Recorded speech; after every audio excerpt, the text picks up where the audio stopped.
Good morning, this is Heather Hoffman, and today I have a fun resist technique with distress inks to share with you. I'm using a beautiful image and sentiment from the July kit of the month. I'm going to use this beautiful butterfly, and I'm covering just some spotlight parts of the image using Nouveau Crystal Glaze. Glossy accents would also work well. Just about any clear dimensional adhesive. I like those two because they dry very crystal clear, and I can put it on some of the little tiny detail parts of this image. Then when I come in with my ink blending in a little bit, I'll be able to blend over the top, and these spots will resist the ink, so it'll leave a little bit of white on the image, which is kind of fun.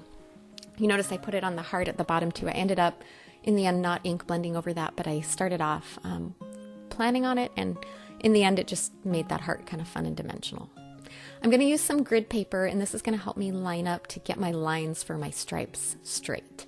I'm using a little bit of post-it tape on the back to hold that in place, and then I can use the grids with my ruler to line up and mark just slightly above my image and slightly below, and this is the area I'm going to do the ink blending. And once I have that marked off, I can go ahead, come in with some post-it tape, mask off the top and the bottom where I know I don't want to have any ink show. And again, this grid paper is going to help me line up that masking tape just perfectly so that it's all covered and even, and I know I have straight lines and I'm not going to have any wonky or crooked lines. I've pulled out a fun rainbow of distress ink, and I'm going to go ahead and mask out my stripes. And at first I was just going to kind of go for it, and then I decided I wanted to measure and make sure they came out evenly. So I measured out my section. I had to do a little bit of math.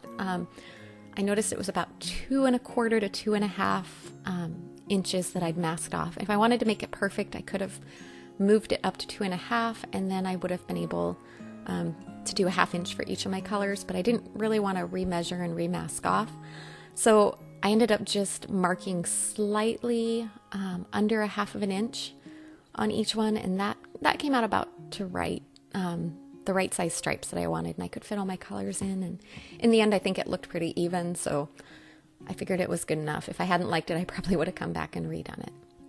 So I'm going to mask off on each of those. Since I marked on each side, I can line up my post-it tape and get my lines perfectly straight.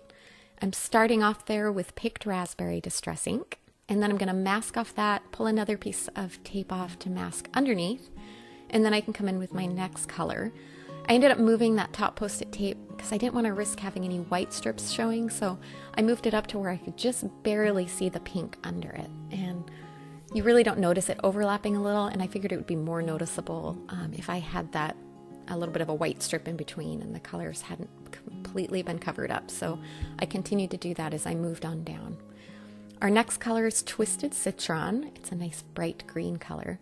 And you notice as I blend it over, I'm going to wipe the extra off, but you notice how where that crystal glaze is, how it's kind of resisting the color. And so you have a little bit of white popping out on the image.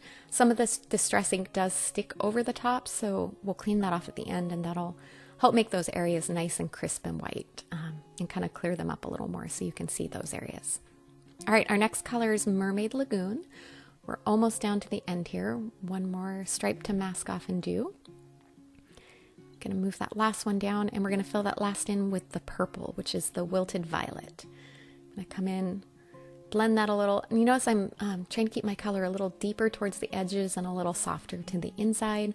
That just kind of adds a little bit of depth and dimension. That's kind of fun. Nothing you have to do, but kind of a fun little extra touch there. All right, now that we've got that all done, I'm going to pull all my masking tape off. Look how nice and straight those lines are thanks to that grid paper. If you don't have grid paper, you could just mark off stripes in a grid on a piece of scratch paper, and that would allow you to do the same thing on here. Now I'm coming in with a clean cloth and just kind of wiping off any of that excess ink that's stuck over the butterfly.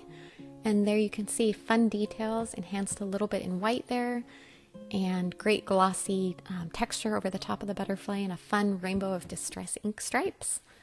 Thanks so much for coming by today. Have a wonderful day.